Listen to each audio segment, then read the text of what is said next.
The border is not open. Going forward, we will continue to look for ways to provide legal avenues in the region for people needing protection while we continue to enforce our laws. The White House saying that with a straight face, while a total calamity is breaking out at the border. Biden's policies are making it a free-for-all. Border Patrol has now been forced to shut down highway checkpoints in order to deal with the surge of migrants. And border encounters surged to more than 100,000 in February, a 28% increase from the month before.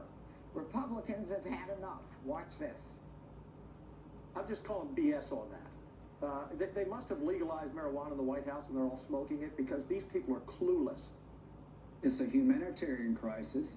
It's going to be an economic crisis for our cities along the border. And eventually it's going to be a national security crisis because they're children today, but they could easily be terrorists tomorrow. I predict this, and by summer, you're going to see, as my governor just said, probably, somewhere around 1 million people trying to get into this country illegally. All right, Greg, I'll start with you. Can this woman actually believe what she's saying by saying the border is not open? I'm going down there next week. It's clear that the border's open. You talk to any sheriff, anyone in customs.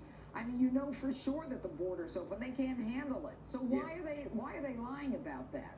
Well, they're also not just lying. They're refusing to answer questions. There was that point when Hacky Sacky refused to say how many migrants there were and said you're going to have to go look it up. And if you remember the absurd refrain from reporters to Trump asking him how many dead COVID patients he would accept, that was over the summer. He was expected to answer absurd, hypothetical, rhetorical questions from morons.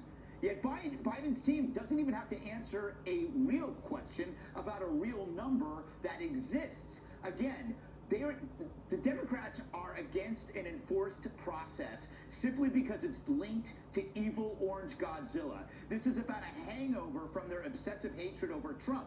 They would rather indulge that hatred than actually help children, and the media is totally on board. Well, all right, so Martha, what is the problem with calling it a crisis? Why is that so difficult for them, and why won't they release official numbers? It's ridiculous semantics is what it is. I keep thinking that, first of all, we haven't heard from the president at all on this. It would be great if the president would come forward and say, look, we've got a situation that we have to deal with. I promised you that I'm going to be transparent. I'm going to tell you the truth, even when the truth is hard to say, which is exactly what Jen Psaki said was going to happen on January 20th. We are always going to be truthful with you. That is not what we are seeing here.